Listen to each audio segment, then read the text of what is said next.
اس میں ہندوستان کی تعریف بیان کی گئی ہے۔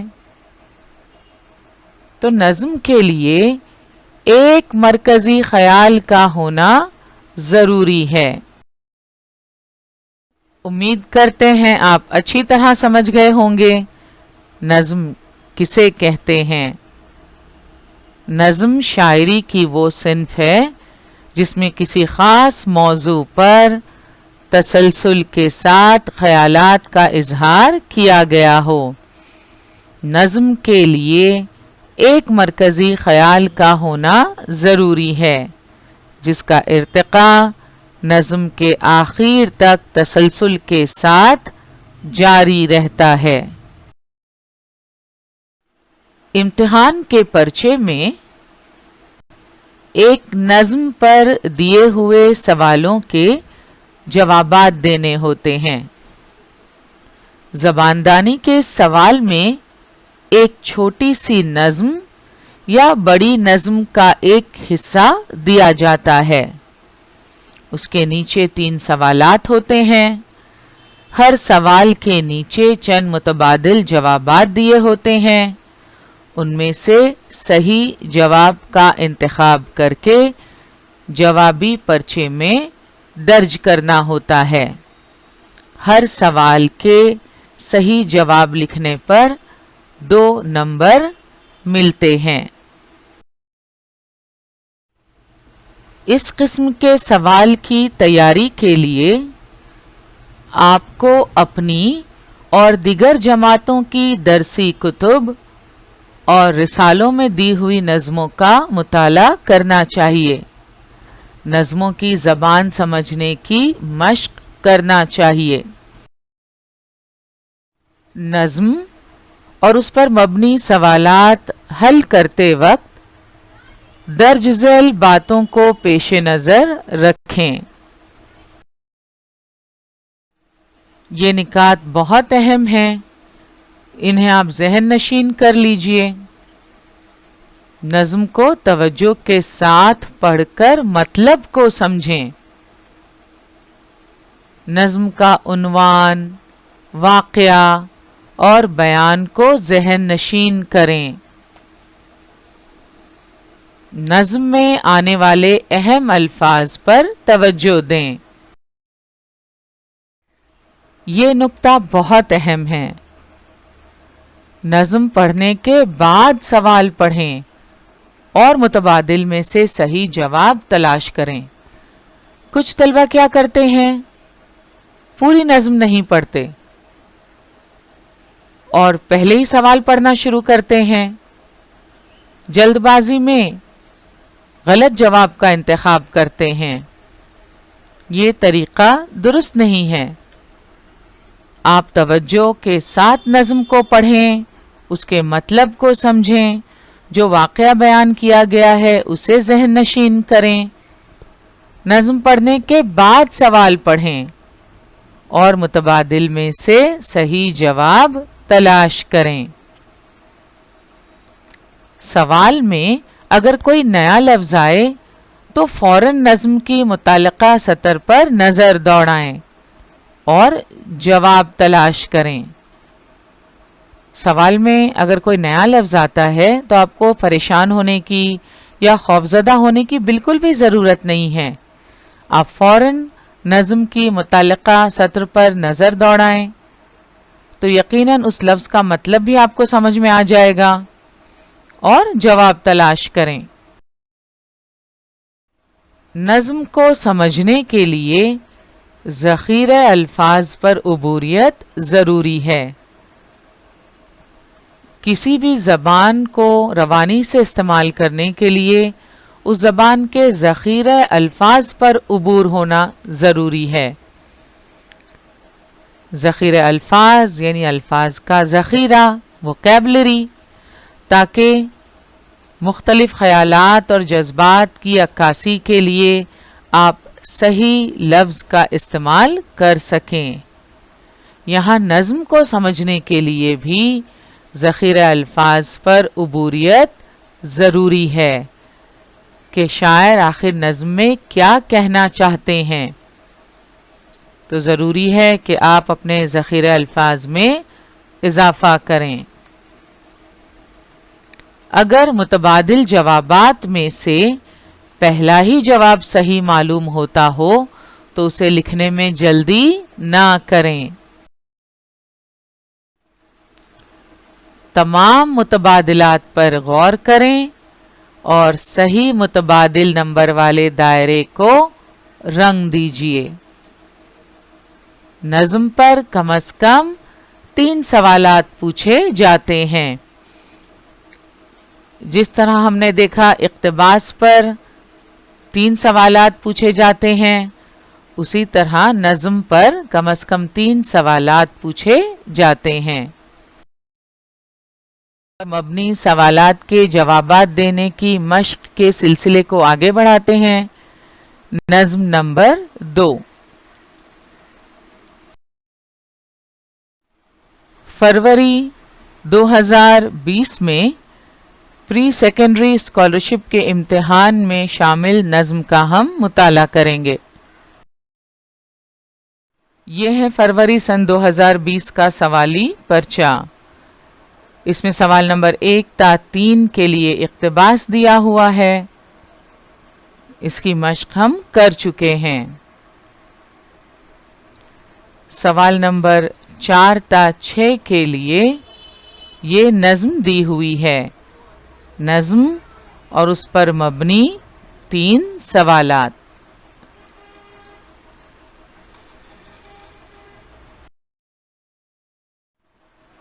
ہدایت دی ہوئی ہے سوال نمبر 4 تا 6 کے لیے۔ ذیل میں دی گئی نظم کے ذریعے ذیل میں دیے گئے سوالات کے جوابات لکھیے۔ تو سب سے پہلے نظم کا مطالعہ کریں گے۔ ٹہنی پہ کسی شجر کی تنہا بلبل تھا کوئی اداس بیٹھا، کہتا تھا کہ رات سر پہ آئی، اڑنے چگنے میں دن گزارا، پہنچوں کس طرح آشیاں تک، ہر چیز پہ چھا گیا اندھیرا، سن کر بلبل کی آہوزاری، جگنو کوئی پاس ہی سے بولا، حاضر ہوں مدد کو جان و دل سے، کیڑا ہوں اگرچہ میں ذرا سا، کیا غم ہے جو رات ہے اندھیری، میں راہ میں روشنی کروں گا، اللہ نے دی ہے مجھ کو مشعل، چمکا کے مجھے دیا بنایا، ہیں وہی لوگ جہاں میں اچھے، آتے ہیں جو کام دوسروں کے۔ بہت ہی خوبصورت نظم ڈاکٹر علامہ اقبال کی لکھی ہوئی۔ نظم میں بلبل اور جگنو کی ایک مختصر سی کہانی بیان کی گئی ہے اور آخر میں اخلاقی درس دیا ہوا ہے۔ سب سے پہلے چند الفاظ کے معنی سمجھیں گے اور پھر اس کے بعد نظم کو سمجھ کر اس پر مبنی سوالات کے جوابات دیں گے۔ شجر یعنی درخت، آشیاں گھونسلہ، آہوزاری کرنا یعنی رونا دھونا،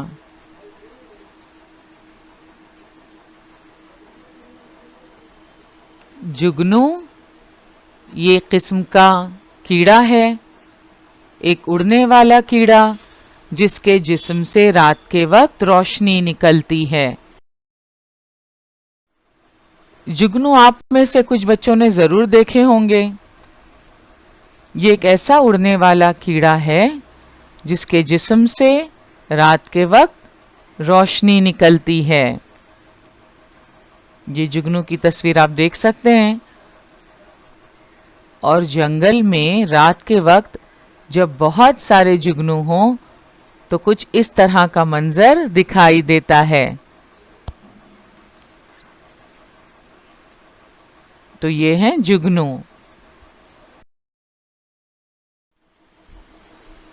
مشعل کے معنی لغت میں ملتے ہیں چراغ داں یا بہت موٹی بتی۔ تو مشعل آپ نے دیکھی ہے، یہ ہے مشعل۔ علامہ اقبال کی اس نظم میں بلبل اور جگنو کی اس مختصر کہانی کے ذریعے ایک بہت اہم اخلاقی درس دیا گیا ہے۔ ٹہنی پہ کسی شجر کی تنہا، بلبل تھا کوئی اداس بیٹھا۔ ایک درخت کی ٹہنی پر کوئی بلبل تنہا اداس بیٹھا تھا۔ بلبل کیوں اداس بیٹھا تھا؟ کہتا تھا کہ رات سر پہ آئی، اڑنے چگنے میں دن گزارا۔ پہنچوں کس طرح آشیاں تک، ہر چیز پہ چھا گیا اندھیرا۔ کافی رات ہو چکی تھی، چاروں طرف اندھیرا چھا گیا تھا۔ بلبل نے سارا دن اڑنے چگنے میں گزارا اور اب اس سے یہ فکر لاحق ہو گئی تھی کہ میں اپنے آشیاں تک کس طرح پہنچوں گا۔ سن کر بلبل کی آہوزاری، جگنو کوئی پاس ہی سے بولا۔ بلبل کا یہ رونا دھونا آہوزاری سن کر پاس ہی سے کوئی جگنو بولا، حاضر ہوں مدد کو جان و دل سے، کیڑا ہوں اگرچہ میں ذرا سا۔ میں دل و جان سے تمہاری مدد کو حاضر ہوں، اگرچہ میں ایک چھوٹا سا کیڑا ہوں، مگر میں پھر بھی تمہاری مدد کروں گا۔ کس نے کہا یہ؟ جگنو نے۔ کیا غم ہے جو رات ہے اندھیری، میں راہ میں روشنی کروں گا۔ اب آپ جانتے ہیں جگنو ایک ایسا اڑنے والا کیڑا جسے قدرت نے رات کے وقت چمکنے کی خوبی عطا کی ہے۔ تو جگنو نے کہا رات اندھیری ہے مگر فکر کی کوئی بات نہیں، میں تمہاری راہ میں روشنی کروں گا اور تمہارے آشیاں تک پہنچاؤں گا۔ اللہ نے دی ہے مجھ کو مشعل، چمکا کے مجھے دیا بنایا۔ تو اللہ نے مجھے یہ خوبی دی ہے، یہ روشنی مجھے اللہ کی عطا کردہ ہے، جس نے چمکا کے مجھے دیا بنا دیا ہے۔ جس طرح دیا روشنی دیتا ہے، اندھیرے میں لوگوں کو راستہ بتاتا ہے، اسی طرح میں بھی تمہاری راہ میں روشنی کروں گا۔ ہیں لوگ وہی جہاں میں اچھے، آتے ہیں جو کام دوسروں کے۔ یہ اخلاقی درس اس نظم میں موجود ہے کہ دنیا میں وہی لوگ اچھے ہیں جو دوسروں کے کام آتے ہیں۔ جس طرح جگنو کو اللہ نے جو خوبی دی، اس سے وہ دوسروں کو فائدہ پہنچانے کے بارے میں سوچ رہا ہے، اسی طرح اللہ تعالیٰ نے آپ کو جو خوبیاں جو صلاحیتیں عطا کی ہیں، اس سے آپ کو دوسروں کی زندگی میں اجالا کرنا ہے، دوسروں کی زندگی آسان بنانی ہے، لوگوں کی دشواریاں، مشکلیں اور پریشانیاں حتی الامکان دور کرنے کی کوشش کرنی ہے۔ ہیں لوگ وہی جہاں میں اچھے، آتے ہیں جو کام دوسروں کے۔ تو یہ ہے مشعل، اندھیرے میں روشنی کے لیے استعمال ہوتی ہے۔ موجودہ زمانے میں بیٹری سے چلنے والے ٹارچ موجود ہیں، مگر دیہاتوں میں اب بھی مشعل کا استعمال کیا جاتا ہے۔ سوال نمبر 4 ہدایت میں ہم پڑھ چکے ہیں۔ سوال نمبر 4 تا سوال نمبر 6 اس نظم پر مبنی سوالات ہیں۔ سوال نمبر 4 ہے، اس نظم میں بلبل اداس کیوں ہے؟